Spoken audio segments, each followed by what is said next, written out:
Tal como lo cortés no quita lo valiente, así lo hilarante no quita lo profundo.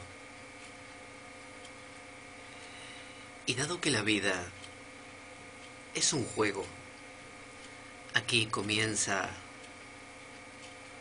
la espada de Damocles, la ficción más real que puedas concebir.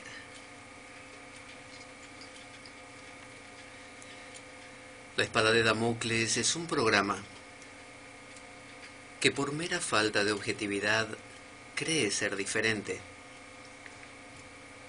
Personajes mitológicos salidos de los más profundos avernos, leyendas escabrosas y sin sentido, curiosidades inquietantes e inútiles, historias antiguas malversadas por nuestra incapacidad de entendimiento, y cuentos carentes de profundo significado. También pretenderemos, sin el menor éxito, entender al ser humano en toda su dimensión. En suma, si quieres desperdiciar tu vida, aquí comienza la espada de Damocles, la ficción más real que puedas concebir.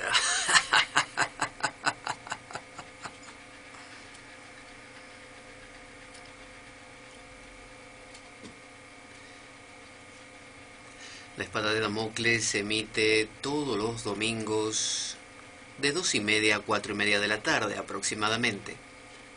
¿Por qué dial? Obviamente, por el 107.3 de la FM de Oviedo, por la Radio Cuca. ¿Cuál si no?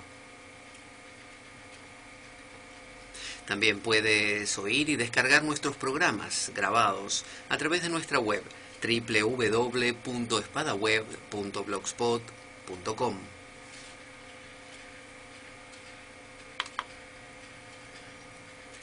¿Y sabes qué? No te lo puedes perder.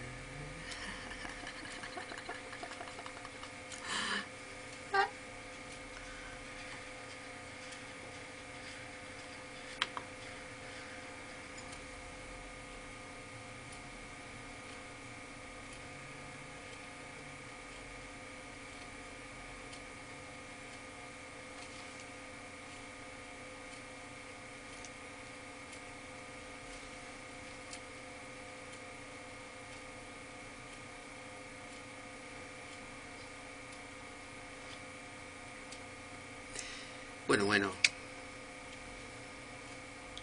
aquí estamos, en la espada de Damocles. Quizá dirán, me estoy anticipando, faltan todavía unos días para la Navidad.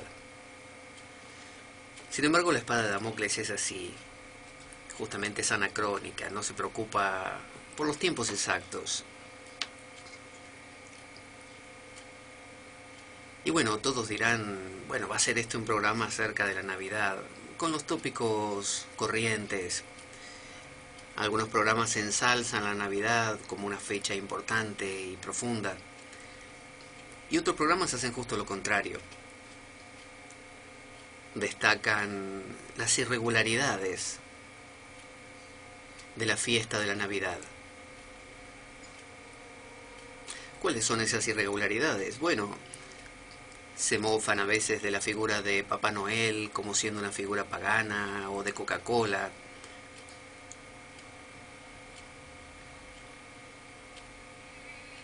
Se mofan también del árbol de Navidad como proveniente de la cultura celta. Del 25 de diciembre como una fecha del Sol Invictus, romano y no cristiana. Y que un papa decidió cambiarla a esa fecha por conveniencia política, por una cuestión de no contradecir a la gente. Bueno, estos son los tópicos que normalmente se tocan y bueno, creo que esto responde a que se considera la Navidad como una festividad social e histórica, sobre todo histórica. Tenemos esa idea en Occidente de que toda festividad religiosa y toda religión tiene que enmarcarse dentro de la historia. Entonces, si no concuerda con las fechas, por ejemplo, a nosotros los occidentales nos preocupa excesivamente que Jesús haya existido. Y que cuándo nació exactamente, nació un día antes, un día después, cuántos años tenía cuando murió, si lo colgaron en la cruz, cabeza abajo, con la cabeza arriba, con los brazos extendidos, o como dicen los testigos de Jehová, o no sé si son los mormones, con los brazos hacia arriba. Sin embargo, si miramos a Oriente, no se preocupan por las fechas. Tanto los hindúes como los chinos les preocupa muy poco. De hecho, ni les interesa si el personaje del que se trata ha existido verdaderamente. Simplemente ellos, digamos que no les interesa tanto el mensajero, sino el mensaje. Les interesa lo profundo, lo que se dice, y no cuándo y cómo se dijo. De la misma manera que supongo que si a usted viene el cartero y le trae una noticia, buena o mala, usted no se preocupa en exceso por cómo venía vestido el cartero, qué tipo de persona era. Más que nada se preocupa por lo que dice. Así es que para los hindúes Krishna, si existió o si no existió, o Rama, el avatar Rama, Ramachandra, no es muy importante. Y por eso también las inconsistencias históricas a la hora de contar la vida de estos personajes, para los orientales no tienen mucha importancia. Si leemos, por ejemplo, a Chuang-Tzu, que es el sucesor en el tiempo, ¿no?, de Lao Tse, y nos cuenta acerca, por ejemplo, de encuentros de Lao Tse con Confucio. Y si uno históricamente investiga, claro, no concuerda. Confucio no vivió en la misma época que Lao Tse. De hecho, no se sabe si existió Lao Tse. Confucio sí. Entonces, al que lee estos textos taoístas no le preocupa en absoluto que no haya pasado de esta manera. De la misma forma que el Ashtavakra Gita, libro que hace poquito he leído para que quede grabado y todos lo puedan descargar, hace alusión a un tal Ashtavakra, o el Bhagavad Gita mismo, que hace alusión a Krishna y Arjuna en su diálogo trascendental en el campo de batalla. Bueno, no importa si realmente existió la batalla del Mahabharata. A nadie le interesa, a nadie va a ir en la India arqueológicamente a revisar el suelo, a ver si hay trozos de flechas de esa época y datarlas con el carbono 14. No, en absoluto. Pero nosotros los occidentales sí, nos apasiona el tema ese. Queremos encontrar el pedacito de la cruz de Cristo y queremos saber de qué manera estaba hecha la cruz, de qué madera. Y si realmente Juan, el apóstol, estaba ahí al pie de la cruz. Y en el tema de la natividad, si nació en un pesebre, si nació en una cueva, si... y así, indefinidamente, nos preocupamos por ese detalle. Así que lo que les traigo hoy, obviamente está enmarcado en la Navidad, y creo que nos va a abarcar 2 o 3 programas. Es un evangelio. Usted vio que si usted quiere saber acerca de la Navidad, de cómo fue el tema del nacimiento del Redentor del mundo cristiano, lo que tiene que hacer es apelar a los evangelios. ¿A dónde más? ¿Y qué va a encontrar ahí? Bueno, el evangelio de Marcos, que es el primero de todos, no dice nada, en absoluto. Arranca ya nacido. Y usted dice, bueno, ¿y qué hacemos? Bueno, busquemos otro evangelio. Probamos con el evangelio de Juan, el más místico, el que dice, comienza diciendo, en el principio era el verbo, y el verbo se hizo carne y habitó entre nosotros. Y usted dice, ¿y dónde está el nacimiento ahí? Bueno, tampoco está. Entonces, ¿qué hacemos? Bueno, busquemos en los otros dos. Vamos al de Mateo. Bueno, Mateo da una alusión que no pasa de una línea más o menos, de que nació en el pesebre y sobre todo se centra en que José estaba muy consternado por el tema de que María le había contado, usted sabe, que el arcángel Gabriel la había, no sé, inseminado, impregnado, como usted quiera, del Espíritu de Dios, que obviamente Elohim, que era en ese momento, no Dios. Usted sabe que la palabra Dios significa Zeus, no viene de Theos, y Theos viene de Zeus. Sin embargo, del griego. Sin embargo, para María no existía Dios, existía Elohim, ¿no? Adonai, Elohim, Yahvé Sabaoth.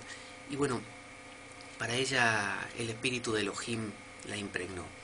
Y bueno, a José le costó bastante entender el tema, como si viene su esposa y le dice que está embarazada, pero bueno, ¿qué ha sido de, mientras usted estaba de viaje, y que, no sé, el Espíritu de Dios la impregnó. A usted le va a costar un poquito, ¿no? Creo yo, ¿no? Quizá usted es de mente muy abierta, esa gente que le dicen ese tipo de cosas y se las cree a la primera. Bueno, José no era de esos. ¿Y qué vamos a usar entonces para entender esto? Nos queda el Evangelio de Lucas. El Evangelio de Lucas es el clásico, el que desarrolla bastante el tema de que José y María fueron para el censo, ¿se acuerda? El censo romano, y bueno, que no pudieron encontrar a la noche una posada donde quedarse, y finalmente se quedaron en una especie de pesebre, cueva, nunca se supo bien, ahí con el burro y con el buey, y vinieron después los tres reyes magos. Pero no pasa de ahí queda la historia, tiene pocos detalles.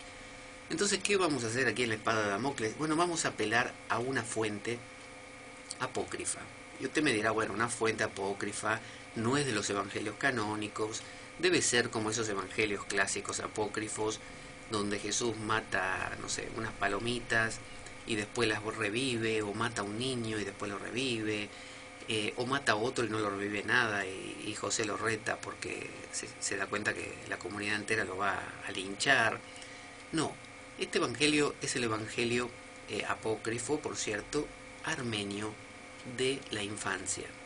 Hay varios evangelios apócrifos de la infancia. Bueno, este es uno de ellos y me gustó porque tiene más adelante un episodio muy muy interesante y también porque desarrolla, es como que llena los espacios de aquello que nosotros siempre escuchamos. Nosotros escuchamos la Natividad y todo este episodio de José y María a lomo de burro y que finalmente paran en el pesebre, ahí dan a luz a Jesús, o María lo da a luz, vienen los Reyes Magos, lo adoran, escapan de Herodes, está la matanza de los niños y todo termina ahí. Bueno, hoy vamos a conocer un montón de cosas, entre ellas este evangelio es la fuente de los nombres de los Reyes Magos, ¿no? Melchor, Gaspar y Baltasar, ¿de dónde vienen? En el evangelio no está. Bueno, vienen de acá. ¿De dónde se saca que había un burro y un buey? Bueno, de este evangelio, porque en el evangelio de Lucas usted no va a ver ninguna alusión, no va a encontrar nada que diga que había un buey y un burro. También algunos detalles en cuanto a cómo se desarrollaron los hechos, pero llenando de detalles y también diálogos. Y vamos a ver al comienzo, vamos a empezar con la anunciación, porque de qué vamos a hablar de un nacimiento si todavía no sabemos cómo es que María llegó a estar embarazada de ese Redentor. Y bueno, este Evangelio comienza contando cómo María fue anunciada justamente de que iba a venir el momento en que iba a dar a luz al Redentor. Pero sin embargo, en el Evangelio común, en el Evangelio de Lucas, por ejemplo, usted sabe que cuando viene el arcángel Gabriel y le dice, bendita seas entre todas las mujeres, que ha sido elegida para tener a Emmanuel, ¿no? Que después lo llamaron Jesús, pero bueno, Emmanuel, Dios con nosotros. ¿Y qué le dice María? María le responde al arcángel Gabriel, he aquí tu sierva, hágase en mí según tu voluntad, ¿no? O según tu palabra. Es decir, tiene una actitud completamente sumisa, una actitud que más de uno diría, qué temple, qué temple que tenía María, cómo podía, así a la primera nomás, ya decir, bueno, que se haga lo que tú quieras, esa confianza, cómo no dudó, no dudó. Supóngase, ahora que hablamos de las veces anteriores del Islam, Mohammed, Mahoma, cuando recibió la primera revelación del arcángel Gabriel, de Jibril, dudó. Primero que se aterró, y después dudó. Cuando llegó a su casa, le pidió a Jadilla, que era su esposa, o Jadilla, que lo arropase. Lo primero que le dijo es, por favor, arrópame, como diciendo, estoy aterrorizado, tapame con una manta para que yo me relaje. Cuando se relajó, le contó a Jadilla, y Jadilla fue a hablar con un sabio de ahí de la zona, y Jadilla regresó y le dijo, mira, no te preocupes, lo que te ha dicho el arcángel Gabriel viene de Dios, porque te está hablando de cosas, digamos, profundas, no te está diciendo, qué sé yo, que en la lotería va a salir el número 2420 y que le juegues a ese. No. Entonces, Mohamed dudó, tuvo miedo, dudó, un montón de cosas. y argumentó con el arcángel Gabriel, ¿no? Se peleó un poquito como que sí, que no, que sí, que no. Bueno, acá María hace lo mismo. Y vamos a ver entonces una María más humana. Obviamente este evangelio apócrifo, como tantos otros, fueron silenciados. Este evangelio no es en ningún sentido más temprano que el siglo sexto. O sea que antes del siglo sexto no se ha escrito, se escribió en adelante. Y bueno, quizás no es tan primario como los 4 evangelios canónicos, que fueron anteriores a este. Sin embargo, este desarrolla mucho más. Usted dirá, bueno, quizás es poesía. Bueno, pero ¿qué es la religión sino poesía? Así que bueno, nos vamos a adentrar en este evangelio armenio de la infancia apócrifo, no desde el comienzo, porque comienza desde el momento en que recuerda a Zacarías y todo eso, que se queda ciego. Bueno, vamos a ir directamente a cuando María es anunciada, porque acá se cuenta también la niñez de María, cómo fue educada en el templo. Bueno, vamos a ir directamente a cuando el arcángel Gabriel aterroriza a María apareciéndosele y anunciándole, bueno, todo lo que se le viene. Así que vamos a escuchar un poquito más de esta canción navideña que me gusta mucho, que está cantada por nada menos que Enya. Y enseguida regresamos con más La espada de Damocles y el evangelio apócrifo armenio de la infancia y la historia del nacimiento de Jesús y todo el dilema de María, José, la anunciación y todo lo que usted quiera. Ya venimos.